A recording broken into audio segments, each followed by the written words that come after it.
dédé àsìkò yìí ní gbogbo ibi tí ẹ ti gbọ́ mi nílé lóko tàbí lẹ́yìn òde, ẹ jẹ́ kí a gbàdúrà. Bàbá wa àti Ọlọ́run wa, dúpẹ́ fún àánú àti ojú rere tí a rí gbà. A dúpẹ́ tí ẹ kà wá mọ́ àwọn alààyè ọkàn lénìí. Ẹ jẹ́ ká rí ọjọ́ kìíní nínú oṣù kẹsàn-án. Ògo ni fún orúkọ mímọ́ yín. Ọ̀pọ̀ omi ló sàn kọjá afárá, ọ̀pọ̀ òjò rọ̀ tí ilẹ̀ fi mu. Ṣùgbọ́n àánú ẹ̀yin Olúwa pa wá mọ́. Àánú ẹ̀yin Olúwa dá wa sí. Ọlọ́run a mọ rírì yín o. A sọ wípé ẹ ṣé o. A ṣì yín lógo o. Ní gbogbo ọ̀nà ayé wa sọ pé ẹ ṣé. Ẹ̀yin ò jí kan lù kan pa, ọ̀pá kan wà wáyé. A mọ rírì yín Ọlọ́run wa. Ẹ gba ọpẹ́ wa, ọgbà ẹ̀yìn wa. Ọlọ́run alágbára, èní ọjọ́ ẹtì gbogbo tó jẹ́ ẹtì nínú ayé wa, kẹ́ bá wa mú kúrò. Olúwa, ọ̀rọ̀ tí a gbọ́ lénìí àti pé àdúrà wa lénìí, ẹ jẹ́ kó ṣe ìtẹ́wọ́gbà gbogbo kó jẹ́ ti yín. Jésù Olúwa wa. Àmín, àmín ní orúkọ Jésù. Ìwé ọ̀run ṣíṣí tí a ti ọwọ́ olùṣọ́ àgùntàn Enoch Adeboye kọ. Èní ọjọ́ ẹtì ọjọ́ kìíní nínú oṣù kẹsàn-án. Àdúrà, àkòrí, àdúrà dídùn. Nígbà tí àwọn mú àkọ́sórí wa nínú ìwé Àìsáyà orí ìkẹrìnléníàádọ́ta ẹsẹ̀ ìkẹtàlá. Àìsáyà orí ìkẹrìnléníàádọ́ta ẹsẹ̀ ìkẹtàlá tí ó kọ báyìí pé, a ó sì kọ́ gbogbo àwọn ọmọ rẹ láti ọ̀dọ̀ Olúwa wá, àlàáfíà àwọn ọmọ rẹ yóò sì di púpọ̀. Nígbà tí àwọn mú bíbélì kíkà wa nínú ìwé Mátíù orí kọkàndínlógún ẹsẹ̀ ìkẹtàlá dé ìkáǹdógún. Ìwé Mátíù orí kọkàndínlógún ẹsẹ̀ ìkẹtàlá dé ìkáǹdógún tí ó kà báyìí pé, nígbà náà ni a gbé àwọn ọmọ wá sọ́dọ̀ rẹ̀. Nígbà náà ni a gbé àwọn ọmọ wá sọ́dọ̀ rẹ̀ kí ó lè fi ọwọ́ lé wọn, kí ó sì gbàdúrà. Àwọn ọmọ ẹ̀yìn rẹ̀ sì bá wọn wí. Ṣùgbọ́n Jésù ní, jọ̀wọ́ àwọn ọmọ kékeré, ẹ má sì ṣe dá wọn lẹ́kun àti wá sọ́dọ̀ mi, nítorí ti irú wọn ni ìjọba ọ̀run. Ó fi ọwọ́ lé wọn, ó sì lọ kúrò níbẹ̀. Kí Olúwa kó bùkún kíkà àti gbígbọ́ ọ̀rọ̀ rẹ̀. Wàyí, ẹ jẹ́ kí a wo àwọn àdúrà tí a ní gbà lénìí lórí àwọn ọmọ wa. Àdúrà àkọ́kọ́, Bàbá o ṣeun fún gbogbo àwọn ọmọ inú ẹbí mi, ti inú ìjọ mi, ti agbègbè mi àti káàkiri àgbáyé.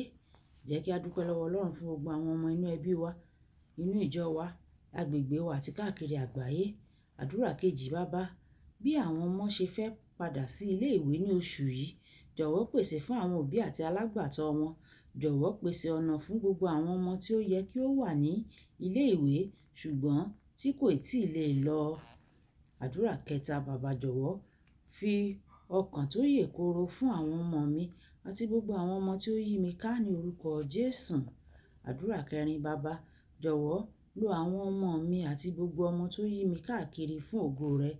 Àdúrà karùn-ún, Bàbá jọ̀wọ́ wá gbogbo àwọn ọmọ mi tó yí mi ká kúrò lọ́wọ́ ibi, kí o sì máa fà wọ́n mọ́ra ní orúkọ Jésù. Àdúrà kẹfà, Bàbá jọ̀wọ́ fún gbogbo àwọn ọmọ tó yí mi ká ní ọkàn mímọ́.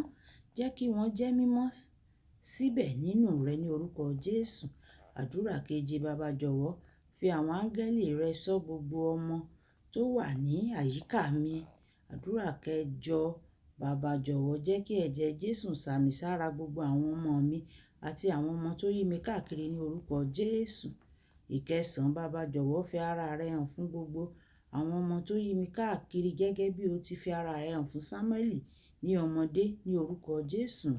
Ìkẹwàá, Bàbá jọ̀wọ́ rán èmi àti gbogbo àwọn ẹni tó ní ipa lórí àwọn ọmọ ní àyíká mi lọ́wọ́ láti darí wọn gẹ́gẹ́ bí ìfẹ́ rẹ ní orúkọ Jésù. Ìkọkànlá, Bàbá jọ̀wọ́ ṣe gbogbo ọmọ inú ẹbí mi, inú ìjọ mi, agbègbè mi ní ìmọ́lẹ̀ àti iyọ̀ fún ayé yìí ní orúkọ Jésù. Àdúrà ìkejìlá, àwọn ẹ̀bẹ̀ àdúrà ìwọ fúnra rẹ fún gbogbo àwọn ọmọ tó yí ọ ká. Wákàtí àdúrà dídùn. Olúwa yóò sì gbọ́ àwọn àdúrà wa lórí àwọn ọmọ wa ní orúkọ Jésù. A ò ní ṣe lásán o. Oní ẹlẹ́ni ò ní gbà ṣe wa ṣe gẹ́gẹ́ bí òbí. Àwọn ọmọ wa ò ní yàyàkuyà. Ọwọ́ Ọlọ́run á bá gbé àwọn ọmọ wa ró. Àwọn ọmọ wa yóò di nílá. Wọn ò ga jù wá lọ. Wọn ò débi nílá ní orúkọ Jésù. Wọn ò lu àlùyọ. Ọlọ́run yóò sì gbọ́ gbogbo àwọn àdúrà wa lórí àwọn ọmọ wa nítorí tí a gbàdúrà ní orúkọ Jésù Kristi Olúwa wa. Àmín, àmín ní orúkọ Jésù. Olúwabùkọ́lá Ayako ni ó ka àdúrà tí ọ̀run ṣíṣí tèmi. Bá tí a máa pàdé ní ọ̀la, pàdé wa bí oyin. A kú oṣù tuntun. Yóò tù wá lára ní orúkọ Jésù. Ó dàbọ̀.